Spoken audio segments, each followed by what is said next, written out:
ఓం నమ శివాయ. శివరాత్రి ప్రతి హిందూకి ఎంతో పవిత్రమైన పండుగ.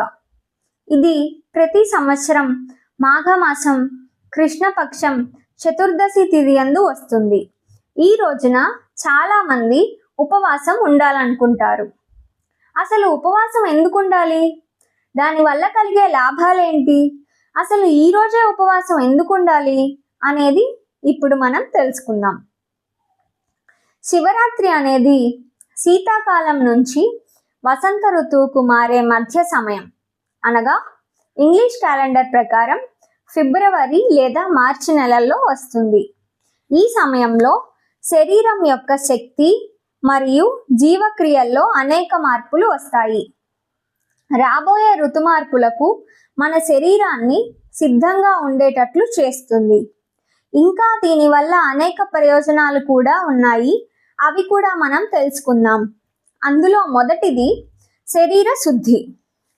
ఉపవాసం ఉండటం వలన జీర్ణ ప్రక్రియకు విశ్రాంతి లభిస్తుంది.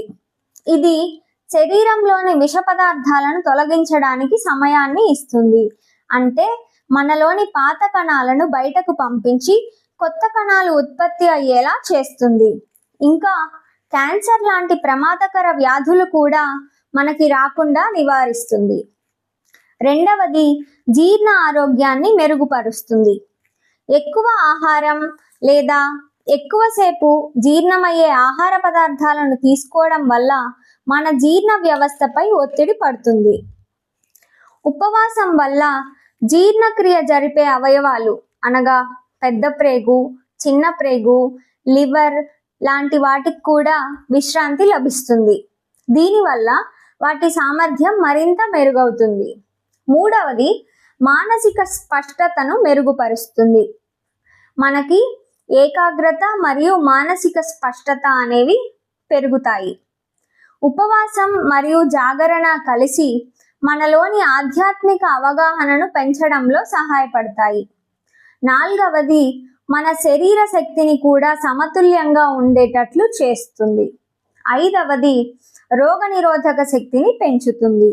మనం ప్రాసెస్ చేసిన లేదా అనారోగ్యకరమైన ఆహార పదార్థాలను తగ్గించడం ద్వారా మన ఇమ్యూనిటీ సిస్టమ్ కూడా బాగా మెరుగవుతుంది.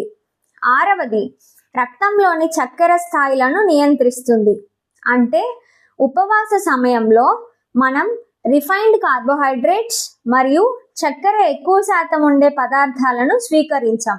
కాబట్టి మన రక్తంలో ఉండే చక్కెర స్థాయిలు కూడా నియంత్రించబడతాయి.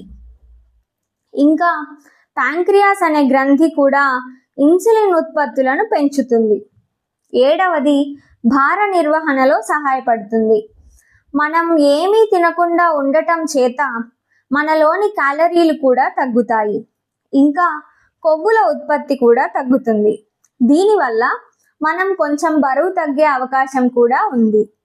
ఇది మన ఆహార అలవాట్లను రీసెట్ చేయడంలో సహాయపడుతుంది మరియు ఆరోగ్యకరమైన అలవాట్లను అనుసరించడం సులభతరం చేస్తుంది.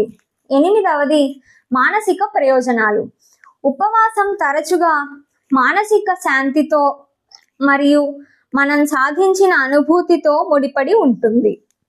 శివరాత్రి సమయంలో ఉపవాసం, ప్రార్థన మరియు ధ్యానం కలిసి మనలోని ఒత్తిడిని తగ్గించడంలో మరియు భావోద్వేగ ఆరోగ్యాన్ని ప్రోత్సహించడంలో సహాయపడతాయి.